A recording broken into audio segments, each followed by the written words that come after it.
Well, welcome to the Church Office podcast. My name's Gavin Smith, and if you're joining us on video, then here's a little wave. We're excited to have Nigel Ring join us. I've never actually heard the word wicked and accountant put in the same sentence.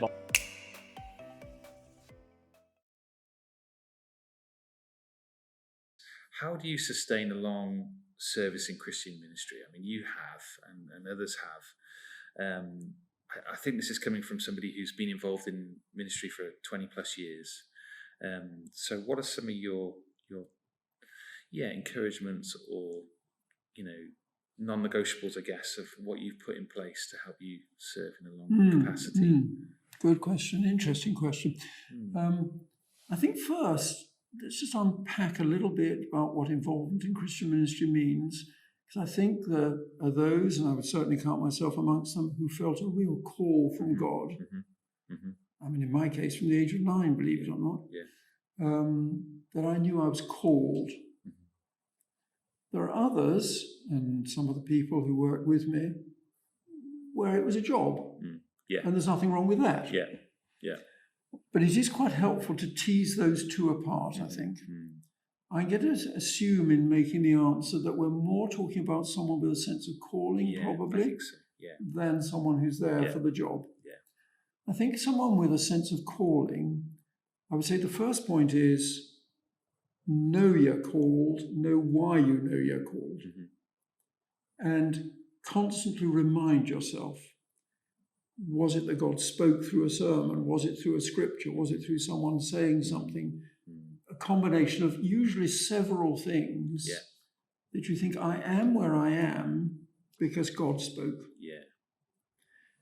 And when the going gets tough, and it will, and the enemy has a vested interest in making sure it does. It's true, very true. When the going gets tough, it's important to be able to go back and say, but I know God spoke there. I'm not going to let my head go down and yield to the enemy's discouragement, which is often what brings it. Suddenly things don't work out quite the way we expected, and you think, did I get that wrong? Go back to where you knew God had spoken. And hopefully that was also weighed with others. So there are others who can stand with you and say, no, Gavin, don't you remember when we talked about it, we prayed about it, we were all convinced. Yeah, absolutely right. And nothing's changed. And so you can be lifted, and you've got brothers standing alongside you, brothers and sisters. And so I think that's another important point, that you stay in relationship. I think the enemy loves to pick off what you might call the isolated person or the one-man ministry. Very important there's relationship there. I remember when I moved to Bath, one of the very first things I did was to find someone, having been in Brighton for many years and having a lot of good, close relationships with people, and someone there I would meet with regularly and get him to ask me a few difficult questions.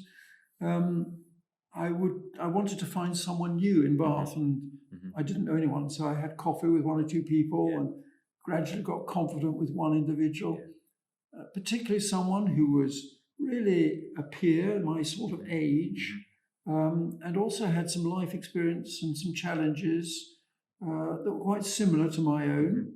And so we could actually become mutually accountable. And I think that is a very important part of keeping secure and steady in your calling.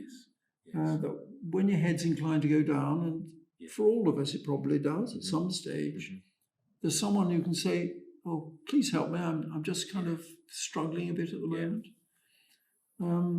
And also then, just as it's important to know how God spoke when you were first called and be able to refer back to that and say, well, I know I'm still in his will.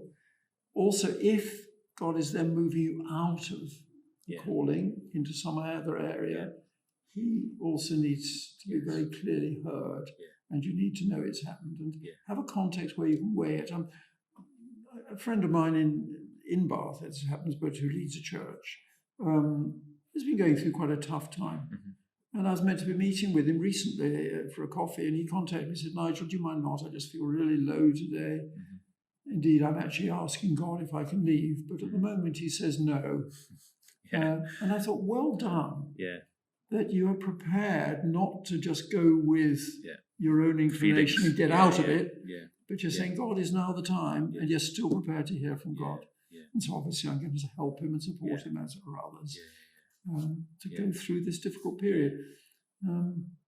So does that kind of I think that's scratch, do you helpful, think, yeah. where the person who was I think asking this so, question yeah. was? And I think you pick up some really good points there because ministry and working for a church is a tough job, and I don't think people outside of the church who've not been in a role realize how challenging it can be, and some of the temptations, some of the difficulties, some of the pressures.